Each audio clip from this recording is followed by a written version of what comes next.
All right, welcome in another edition of the Ryan and Goodman podcast. I'm Jeff Goodman. He's Bob Ryan, and we have a special guest today. We have none other than new Houston Rockets head coach Stephen Silas. Stephen, do you know Bob Ryan? Do you remember him? He tells a story. You should remember him back from when you were 5 years old, Stephen. Do you?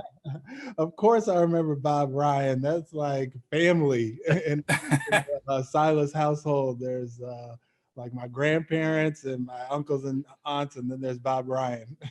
Did he dunk? Did he dunk on you in this Nerf basketball game when you were 5?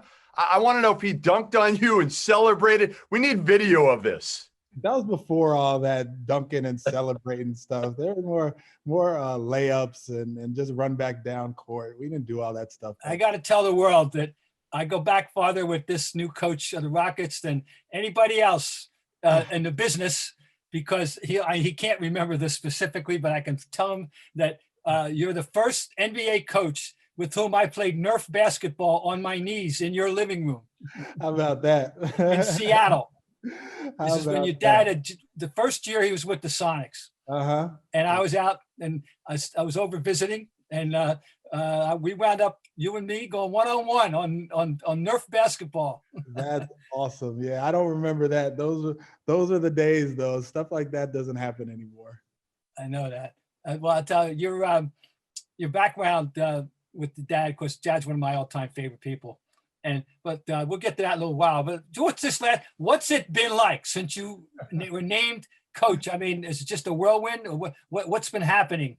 It's very much a whirlwind. There's the putting together a staff part. There's connecting with the players part, whether it's via text and then following up with phone calls. There's coordinating with the management and the ownership on the vision of what we're going to be doing going forward. There's all sorts of plays and coverages and stuff on my boards, just trying to get organized in my head. There's practice plans to be done, and the clock is ticking on whenever training camp is going to start. So there's a lot going on, and it's so exciting. I have a great opportunity here and a really good group of people to work with. So it's been definitely a lot. My wife is dealing with, housing and schools for the girls, but it's all good stuff. I'm not complaining one bit. So, I mean, in the basketball world, there's the big conversation has been about the starting date. And for some teams, of course, it'll be 10 months since they played. Other teams, it'll seem like the season ended yesterday. And you guys certainly went deep. And therefore, has there been much of that discussion in your organization, or are you just saying, well, there's the date, we're going to live with it, and that's that? Yeah, a little bit of both, I would say. This team did go to the second round and didn't have the long layoff if the calendar kind of stays where it is. So being attentive to that, but also making sure that they're physically going to be able to endure the grind and making sure that we schedule training camp and put it in a format to where they're not really having to grind all that much as I want to do as far as putting in my stuff and putting my stamp on this team. It really is going to be dependent on their ability to physically handle it and looking long-term and big picture instead of just like the first 3 days of practice. So for people that look at you, they'll be shocked by the fact that you've been in this for 20 years as an assistant. You look like you're like 31 years old. You're not. You're closer to my age than 31, and I'm 49. What's it been like, though, the grind, Stephen, of 20 years now? A lot of it was working for your dad. So I'm sure you didn't think of it as probably as much of a grind. But what was it like to get that call after, at 47, getting a head coaching opportunity? It was amazing. You go through these job interviews and the head coach position interviews, and you're not really sure if you have a chance or not. And this year was different because, some of the other interviews that I had were Zoom interviews. So it's hard to connect via Zoom, and it's hard to get the eye contact and the social cues that you would usually get in a face-to-face meeting. This interview process in Houston was great because it was face to face, and I flew down to Houston and was able to meet the people, and a lot easier to relate in that way. But to actually get the job after years and years of interviews and good seasons. How many had you been up for? How many? Do you remember how many jobs, how many interviews you've gone on? Have you lost count? Is it that many? Yeah, no, it's probably like 9 or 10 interviews, including 2 here. I interviewed here when they hired Mike D'Antoni. So that was actually an advantage coming in for this interview because I knew a lot of the people and how they wanted to play and all that. So I definitely had a leg up this time. But, the years just kind of go by. And the thing about coaching that is so great, especially as an assistant coach, it's very much relationship based, and you kind of get lost in helping players get better and helping your head coach, and not necessarily thinking about the big picture as far as how long I've been doing it and that sort of thing. So just diving into the players, I guess, kind of kept me sane as I went through the whole process. But I do remember my dad kind of going through the same thing.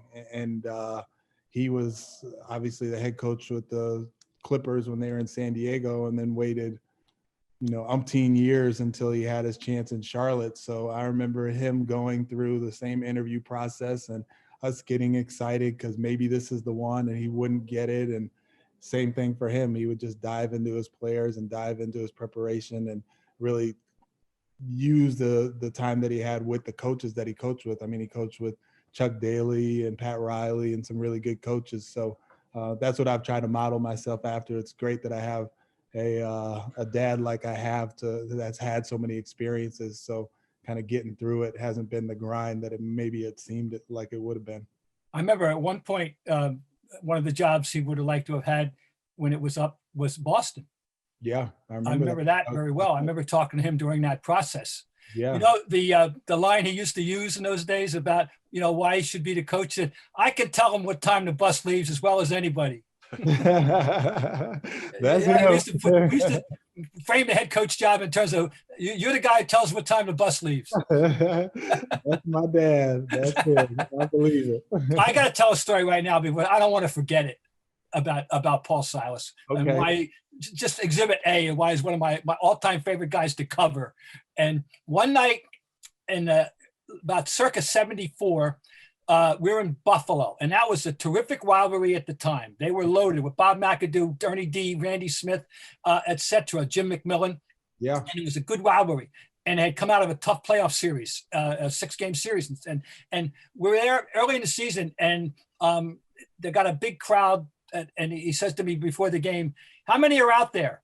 And I said, "Well, it's going to be 18,000. They say it's going to be the biggest crowd in the history of Western New York." He used to frame it that way in Buffalo. He said, "Good, we're going to send them all home unhappy." Which of course they did. Which of course he did. That was classic Paul Silas. I just had to yeah, for sure. That's him. That's him in a nutshell. And the way he sent them home with physicality and I'm sure a little altercation here or there was his style. No kidding. How are you similar, Stephen? How are you similar, and how are you different than your dad? Give me like the one thing that you're the most similar, whether it's personality, coaching style, or whatever, and then the one thing that you are completely different than your dad. That's a really good question. I would say our similarities are we have like a quiet toughness about us, but we're easy to smile. My dad is, if you know him, you know that he is quick to smile and just like the most genuine person. But from the outside looking in, he may not necessarily seem that way just because he's kind of gruff and whatnot. And I can seem that way as well. Sometimes I can seem a little quiet, reserved, serious and that, but you get to know me and I'm quick to smile, quick to laugh, quick to enjoy myself. So we're similar in that vein, and we have a lot of the same qualities as far as our personalities, for sure. Our difference is our stature, 100%, and he uses his stature to his advantage, very much so. But he's big and burly and strong, and I'm long and skinny and not nearly as imposing as my dad. So I would say those are the two things that stick out. Among your experiences in the coaching world or international, you've had experience in Africa, Asia, Germany, and so forth. How does that play into the coach you've become and what you can accomplish, the international experience? It really helped me kind of separate myself from my dad. I was very intentional at the beginning, as far as I knew that he gave me the opportunity to be a scout and then kind of work my way up to the coaching part.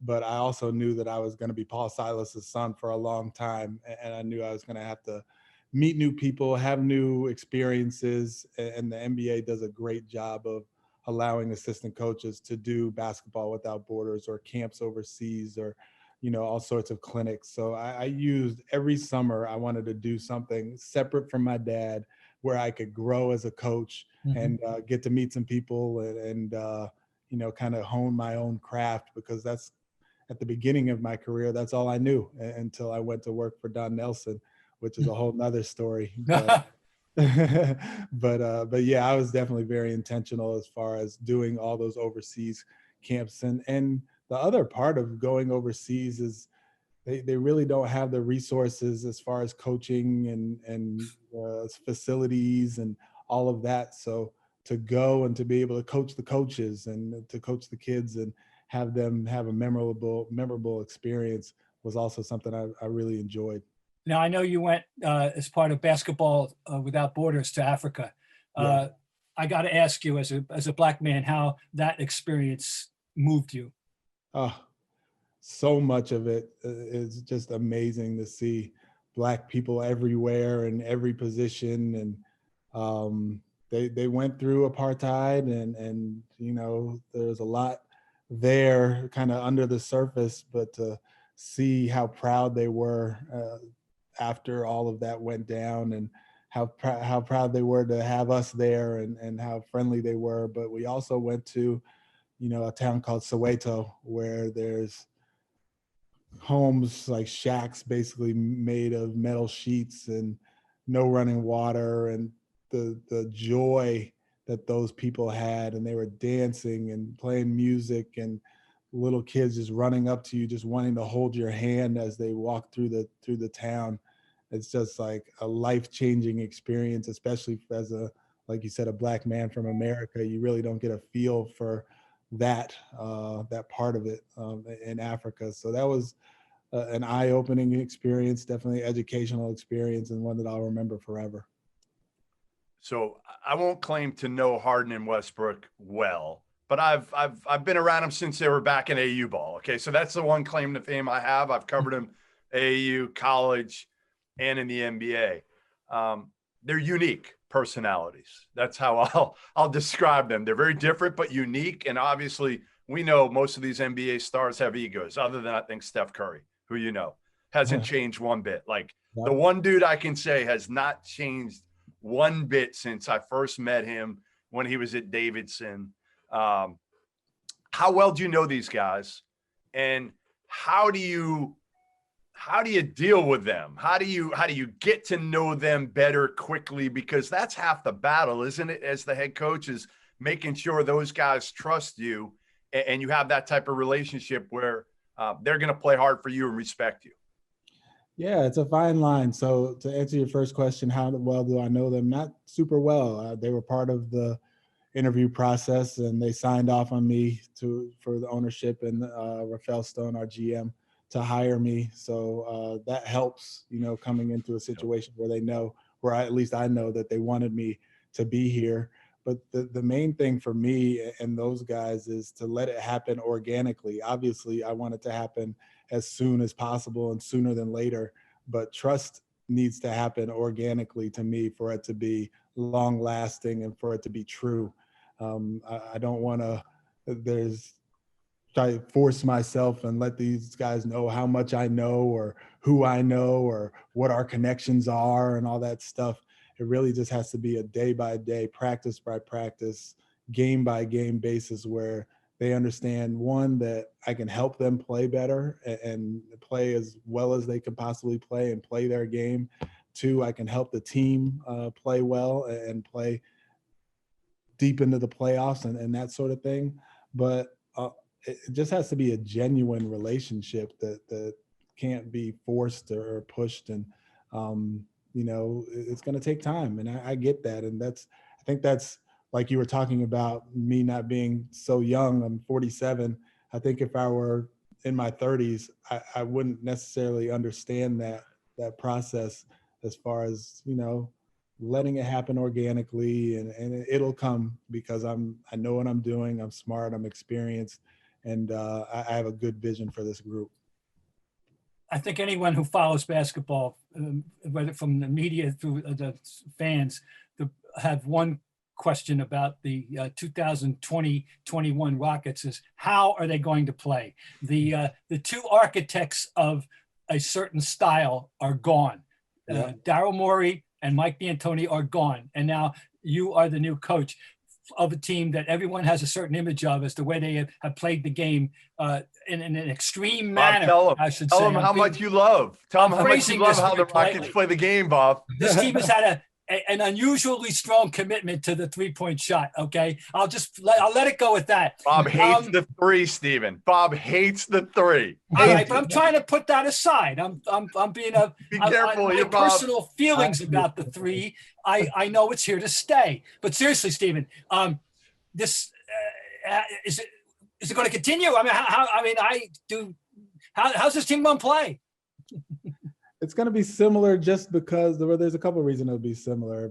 If you look what we did in Dallas, and I was offensive coordinator in Dallas, a lot of what we did was based on Luka having the basketball, Porzingis as a screener, roller, popper, and then we had a bunch of 3-point shooters on the perimeter, really just trying to take advantage of the space on the floor and getting the ball into the paint, and whether we finish at the rim or finish with a 3-point shot, the analytics go along with that. And, that's kind of the way that I've kind of grown to think about offense.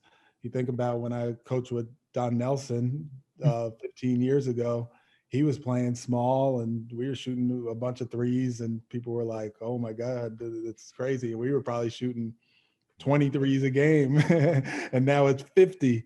But I'm comfortable in a bunch of different ways. I've worked with Nelly where we played small ball and we did a little bit in Dallas. But then when I was in Charlotte, we had Al Jefferson down in the post, and you really have to just play to your team's strengths and the makeup of your roster. We're trying to have a roster that can play in multiple ways and have a traditional center out there where we can roll and play a little bit more of a physical brand of basketball, because that's obviously what I grew up on and have tinkered with it a little bit.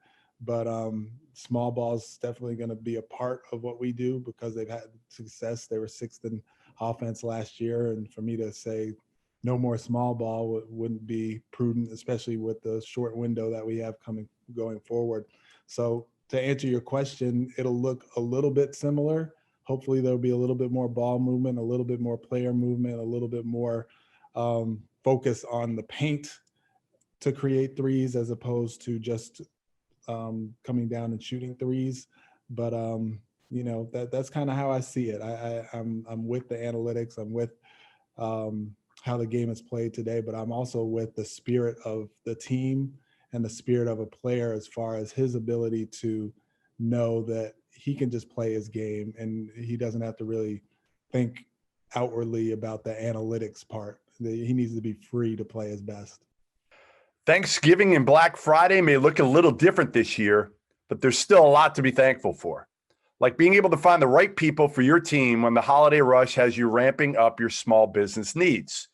So when you're ready to make that next hire, LinkedIn Jobs can help by matching your role with qualified candidates so you can find the right person for your business and do it fast. LinkedIn is an active community of professionals with more than 706 million members worldwide. Getting started is easier than ever with new features to help you find qualified candidates quickly. Post a job with targeted screening questions, and they'll quickly get your role in front of more qualified candidates. Manage job posts and contact candidates from a single view on the familiar LinkedIn.com as functions are streamlined onto one simple screen. And now you can do this all from your mobile device, no matter where the day takes you. That's how LinkedIn Jobs can help you hire the right person faster. When your business is ready to make that next hire, find the right person with LinkedIn Jobs. You can pay what you want and get the first $50 off. Just visit linkedin.com/good. Again, that's linkedin.com/good to get $50 off your first job post. Terms and conditions apply. As an opposing coach, what was it like to confront James Harden? And are you, I mean, what, yeah, just tell me, what's it like to see him out there doing what he does, knowing you can't stop it? If he wants to step back from 35, he's stepping back from 35, right? Yeah, it's so hard. Preparing for this team has been a nightmare for multiple reasons. I mean, so James can really do it all. He can score on every level. He handles the ball. He makes good plays with the ball, and you get the ball out of his hands, and now you're dealing with 4-on-3 and open 3-point shooters, and it's very much pick your poison. And then the small ball aspect of it, where if you have a traditional center trying to guard this small ball lineup, where is he going to be on the floor? Is he going to be down the floor and now you're giving up threes? Is he going to be up and now he's giving up penetration? So the James Harden part of it is a nightmare to prepare for. And based on the fact that he averaged 35 a game last year, there aren't too many people who have figured it out. So I'm not going to mess with it. But this preparing for this team has been kind of hard. But then as you get to the playoffs, if you're kind of playing the same way the whole time, it becomes easier game by game by game, whether you're playing against the switching defense or the small ball offense. So like I said, the versatility is going to be important for me going forward, just so we have more tools to go to, especially as the playoffs approach. So how quickly and what was the moment you realized Luka was off the charts special? It wasn't immediate. Like looking at him walking in the gym, it's like, man, that guy is big to be 19 years old, but he wasn't especially fast or anything like that. But I would say probably the first time I saw him compete in a pickup game where he was making plays for other people, the people that he's picked on his team, he would always make sure that he had the right group of players to play with. They weren't necessarily the best players, but they were ones that fit with him. And that's those guys like you were talking about Steph and Coach LeBron and Luka and Kemba. Like they're just mentally, they really have an edge, and that's what makes them great. So once I saw that and his ability to make other people better and the size, and he's deceptively fast. And I mean, he's really, really special. He's a problem. Like we're talking about James Harden as a problem. Luka's a problem as well. I want to back up a little bit now biographically. We know you were a graduate of Brown University, but where'd you go to high school? I don't know. So I went to John Jay High School in Westchester, New York. But then after that, I did a postgraduate year at St. Thomas More. And Jerry Quinn? Yeah, I played for JQ. You did? I didn't know that. Yeah. So I played for Jerry Quinn in '92. We had Steve Frazier was our point guard. He went to Miami. Sure. And Charles Minlin, who went to St. John's, he went to St. John's. So we were really good. We were a really, really good team. We had 6 Division I guys on the team, and Jerry Quinn is obviously a legendary coach in that small gym in Oakdale, Connecticut. But yeah, that's where I went to high school. Okay, now we know you have the NBA bloodlines with Dad Paul, but when you were making those bus rides to Cornell, the Ithaca, New York, and the Hanover, New Hampshire, or even up to Harvard, was the NBA coaching? It was coaching. What were you thinking about then for a career? I was thinking about passing these hard classes that I'm in right now. That was my focus. Why did I go to Brown? Is that what you're thinking? I have to figure out a way to graduate from Brown University. So as we were going on those long bus trips, like, okay, I got to make sure that my schoolwork is done so I can figure out how I'm going to graduate. But once I graduated, I didn't really know what I wanted to do. I knew I loved basketball. I had a great education. And it's funny, Coach Pete Carell would always be like, why do you want to get into basketball? You have a Brown degree, do something where you can make some money. Like, you could go anywhere and be a basketball coach. But I had the opportunity to scout in my first 3 years, I worked for the Retired Players Association. Actually, a Brown grad, Dennis Coleman, was the executive director of the Retired Players Association. So I worked for him for 3 years. And my dad brought me on as a scout. And once I got into the scouting part of it and traveling all over the place and the X's and O's and then working with players, I just loved it. So I didn't really know what I wanted to do when I was at Brown, but I knew I loved basketball. And as long as I could get that piece of paper from Brown, I could do something. How eye-opening was that job with the Retired Players Association? The kind of things that you heard about, the stories that I guess that you learned, must have been, for a young man, that must have been, wow, right? Some of the stuff, I would think.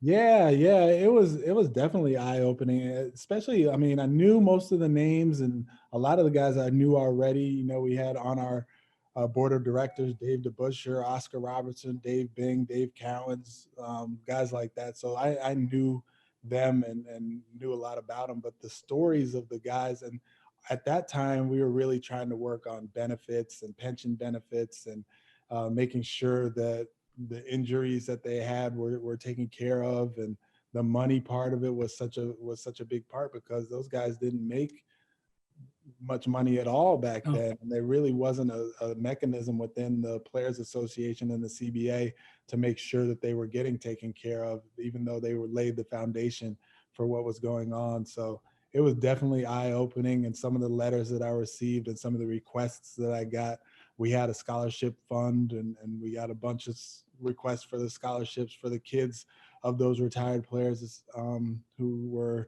kind of struggling and going through it. So it was a gratifying experience because we were able to help quite a few retired players, but it was kind of the groundwork for what they've done now. And now they've gotten to where they have health insurance and there's a lot more benefits to being a retired player than there were when I first started with them. How concerned, Stephen, are you going into this season about injuries? Again, this team only went into the second round, but it's still the second round. You're still not dealing with the same amount of time. Obviously, LeBron, we know they're going to load manage plenty with LeBron and even AD, who's young. How much have you thought about that and even talked to James and Russ about, hey, what do we got to do for you guys early? Yeah, that's a really good question. And I've spoken to a lot of people, our performance team, first and foremost, making sure that we're all on the same page when it comes to how much we're going to do and whatnot. And then the players, I've talked to all the players and let them know that I'm going to be smart about our ramp up, because it's kind of like when we went to the bubble and there was a short period of time and we had to really be smart about how we ramped up so the guys wouldn't deal with injuries and lingering injuries and that sort of thing. So yeah, it's definitely something that we talk about a lot, and it's something that I am very cognizant of. But with the 72 game season, there's 10 less games to kind of mess around with. So you have to make sure you're right and you're ready, but you can't be injured as well. So it's kind of like a fine line that we're walking, and there are a lot of conversations around that. Just kind of feeling them out almost game to game. Do you think, Stephen, as much as anything, and talking to them throughout the early part of the season, do you need the day? Because, I mean, some guys might already have it in their heads, right? No back-to-backs early, something like that. I would assume for you it's going to be a feeling out process, isn't it? Yeah, it's going to be a feeling out process. A lot of the good thing about us is a lot of the guys have been playing and been working out, and John Lucas, who's here, has done a great job kind of keeping guys engaged with their game and their conditioning. So we do have a little bit of a leg up on that, but it's still going to be, like you said, a work in progress and a lot of communication back and forth between the players, myself, and the performance team. Now is the point at our podcast where we play Embarrass the Guest. Oh, Lord. Okay. And We've already talked about I've done my education. homework. Okay. And I am told that when you were a little toddler, I'm talking 2, 3, that they would allow you to sit in front of the TV, watch the games. Yep. Dad was playing in Seattle, and that your first words were neither mama nor dada, but your first words, ready for this, Jeff? What you're about to say. JoJo White. What? Come on. No way. That was your first words? My JoJo first White? word- That's what I was told. My first word When he was in Boston. I misspoke. This is when he was in Boston. When we were in This is before we played the Nerf ball game. Yeah. His first words were JoJo White. I have that on very good authority. And, I don't know where you got that from, but from what I've been told, that is the truth. My first words were JoJo White. All right, we'll cut out of the embarrass the guest portion. Someone I want to ask you about. You were on the ground floor of LeBron's NBA career. Yeah. Is there anything about what he's become that surprises you, or could you see it all unfolding right then and there? No, I didn't see it unfolding right then and there. I knew he was going to be really, really, really good, but I don't think you could ever say that somebody's going to be 1, 2, 3, 4 best player in the history of the game. He was super smart. When he first came in, one of the best things he did was pass the ball, and that's continued. And he was bigger, stronger, faster at 19 years old, but he's even bigger now. He's even stronger now. He's even faster now. And his basketball IQ, I don't think you could ever have anticipated that it would be like genius. I mean, we'd have thought it would have been really, really good, but almost savant-like. That's hard to anticipate that that's going to happen. So I knew he would be amazing, all-star, Hall of Fame potential and that sort of thing. But to know that he would go to all the finals that he's gone to and just take teams and put them on his back and that sort of thing, I would be lying if I said, yeah, for sure I knew that. To your knowledge, was there any veteran on that team who socially, took him under his wing or that he looked up to for any kind of guidance on anything, but it's basketball or whatever? He used to really respect Zydrunas Ilgauskas. Big Z. Yeah, Big Z. And we had a really young team. So I coached Summer League, and LeBron was on my team, and we had DeJuan Wagner. We had Darius Miles, Carlos Boozer, and Sagana Diop. That was my starting 5 of my Good old Sagana Diop. Yeah. That was my starting 5 of my Summer League team. And unfortunately, that was basically the lineup that we had during the regular season as well. So we didn't really win very, very many games. But the point is that we were a very young team, and we didn't really have vets around quite as much. But Z was the one who was there and had been established and had been an all-star and really had a good way about him. And LeBron definitely leaned on Z for his experience. You're gonna get your parents out there for your first game? Is that hope so? With the COVID and everything and the travel and whatnot, I hope they're able to make it out here for the first game. But I want them to be safe first and foremost, and they'll be able to watch on TV if not. But I'm praying that come December 22nd they'll be in the building. I want to talk about your dad for a minute. So just for how much you were pretty much too young. I've really ever seen him play to register that you can verify it. How much have you seen visual evidence subsequently so you could get a real feel for what he was really truly like on the floor?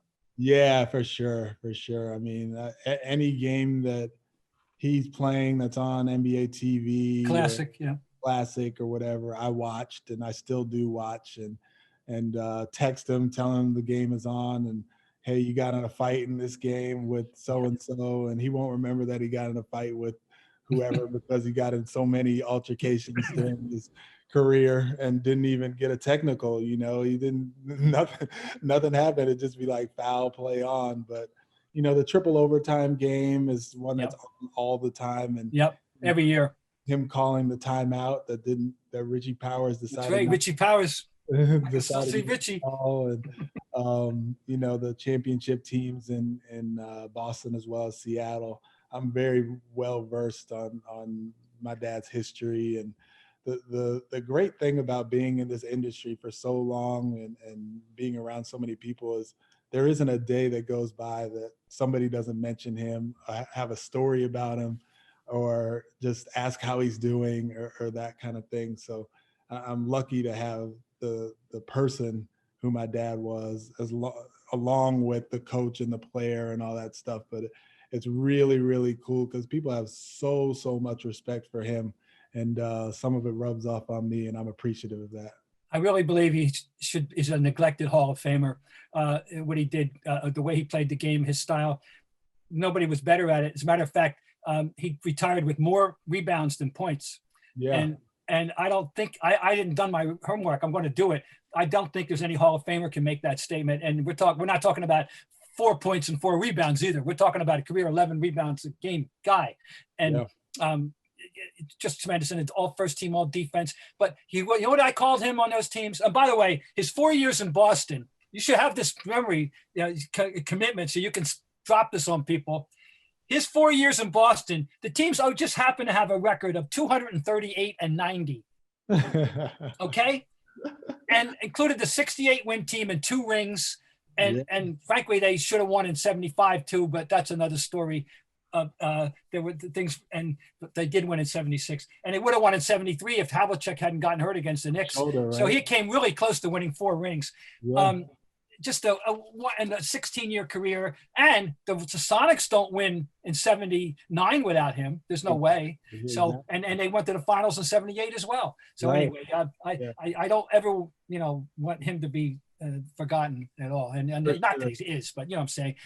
I want him sufficiently appreciated. Is what I'm trying to spit out. Definitely, he's contributed so much to the game. I mean, the 16 years that he played, and I think he only missed the playoffs maybe just 1 year out of the 16 years. And I mean, the players that he's played with, and then the coaching part of it, like you can't really tell the story of the NBA without having That's great. Paragraph about my dad. So hopefully at some point the Hall of Fame will come calling, and that would be an amazing thing for him. I know he's like, whatever, but he deserves it to me. He really does. Well, you're right. Have you ever asked him who the toughest guy is, either one of you, that he ever went up against?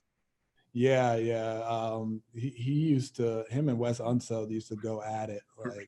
And he used to say how strong Wes was, and he used to guard him. And the funny thing is that they were friends off the floor. Like during the summer, they would go on the Players Association trips and that kind of stuff, and then beat the heck out of each other during the regular season and the playoffs. And Wes Jr. and I are really close friends, and he's going to be a head coach soon as well. So we're super close to the Unseld family, although his dad and my dad used to just beat the crap out of each other.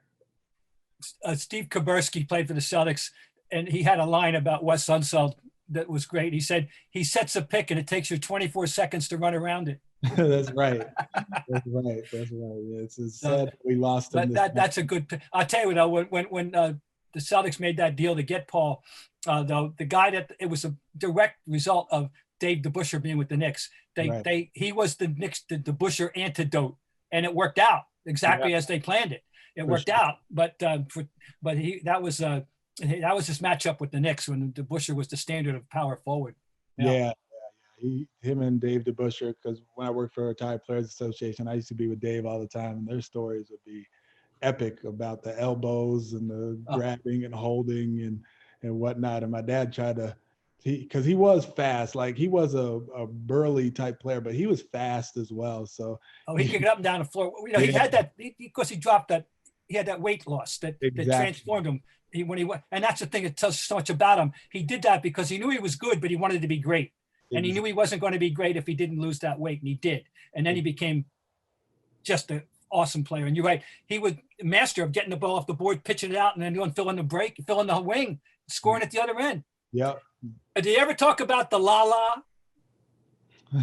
That I used to call the backhand layup. He called it the la la. I used to kill him about that. I got Paul Silas stories for now and forever about he's great. Awesome. And he had plenty of stories about those old days with the St. Louis Hawks. And they truly had no layups. And you know what that means. No layups. Dude, for sure. And they meant it. For sure. You know what you got yourself into coming onto this podcast, Steve? Oh, this is amazing. This is like his memory.